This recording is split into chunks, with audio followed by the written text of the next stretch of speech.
আর এদিকে ভোট শেষে কাটোয়া কলেজে স্ট্রং রুমে রয়েছে ইভিএম। কলেজের পেছনের দিকে একটি অংশ ভাঙা, নিরাপত্তা ব্যাহত হবার আশঙ্কায় বিক্ষোভে বিজেপি প্রার্থী। কলেজের ভাঙা অংশ দিয়ে যে কেউ ঢুকে পড়তে পারে, আশঙ্কা বিজেপি প্রার্থী। কাটোয়া কলেজের স্ট্রং রুমের পিছন দিকে এই মুহূর্তে বিজেপির প্রার্থী কৃষ্ণ ঘোষ তিনি কিন্তু অবস্থান বিক্ষোভে বসেছেন, সেই ছবি আমরা দেখতে পাচ্ছি। তার অভিযোগ, কলেজের পিছন দিকে অর্থাৎ যেখানে পাঁচিল দিয়ে ঘেরা ছিল সেইটি ভাঙা অবস্থায় ছিল, কারণ এইখান দিয়েই কিন্তু ইভিএম মেশিন নিয়ে যাওয়ার করিডর ছিল। কিন্তু গতকালকে স্ট্রং রুম যখন সেখানে বন্ধ করে দেওয়া হয় তারপর থেকেও এটি ফাঁকা ছিল।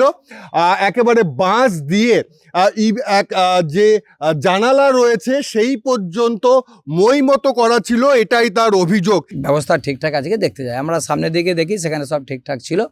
চারি সাইডে যখন পিছন দিয়ে আসি প্রথম ওখানে একটা মই রাখা ছিল, তো এসডিও স্যারকে আমি ফোন করি, তো উনি বললেন মইটা কাজে রেখে সরিয়ে দিচ্ছে 10 মিনিট সময়। ঠিক আছে, সময় ধরে এখানে ওপেন খোলা পড়ে আছে। এত বড় গুরুত্বপূর্ণ বিষয়, পশ্চিমবঙ্গের নির্বাচন মানে আপনারা জানেন, কিন্তু এখানে একজন গার্ড বা কেউ এখানে একজন দাঁড়িয়ে নেই।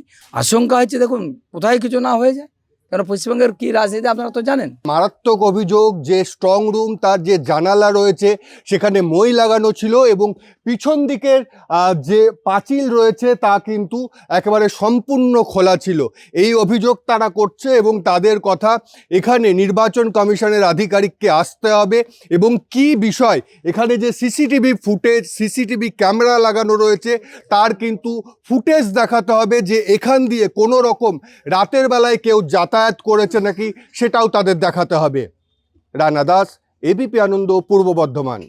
আমরা রয়েছে Siliguri strong room, Siliguri college, এবং এই কলেজ ভোট গণনা হবে। ভেতরে রয়েছে স্ট্রং রুম এবং এই স্ট্রং রুমের নিরাপত্তা নিয়ে কিন্তু ইতিমধ্যেই প্রশ্ন তুলেছে তৃণমূল, এবং যে কারণে স্ট্রং রুমের নিরাপত্তা এমনিতেই একটা নিশ্চিত নিরাপত্তা ছিল, নিরাপত্তা আরও বাড়ানো হচ্ছে এবং ত্রিস্তরীয় নিরাপত্তা তৈরি করা হয়েছে। এবং এই যে গেট, এই গেটের কাছে রয়েছে এক ধরনের নিরাপত্তা রয়েছে, নিরাপত্তা রক্ষী রয়েছে, এবং এই গেটের পরে যে মাঝখানে জায়গা স্ট্রং রুমের আগে সেখানে আরেক ধরনের নিরাপত্তা রক্ষী রয়েছে, এবং স্ট্রং রুমের কাছে অর্থাৎ ত্রিস্তরীয় নিরাপত্তা রক্ষী রয়েছে, নিরাপত্তা বলয় তৈরি করা হয়েছে। এবং বিশেষ করে ভোটের দিন এবং এবং এই যে স্ট্রং রুমের কিন্তু বিশেষ করে যে সিসিটিভি একদম লাইভ চলছে, এবং প্রত্যেকটা প্রার্থীর কাছে সেই সিসিটিভির ফুটেজ এবং দেওয়া আছে। তারা সে যেখানে বসে, বাড়ির থেকে বসে তারা দেখতে পাচ্ছেন কি ঘটছে।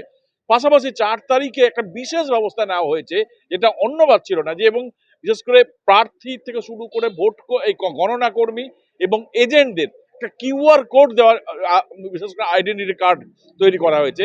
সেই কিউআর কোড না মিললে সেই গণনা কর্মী বা এজেন্টদের ঢুকতে দেওয়া হবে না। অর্থাৎ একজনের কার্ড নিয়ে অন্যজন ঢুকে যাওয়া, যেটা এর আগে কিন্তু অনেকবার অভিযোগ উঠেছে, এবার কিন্তু সেই সুবিধা নেই।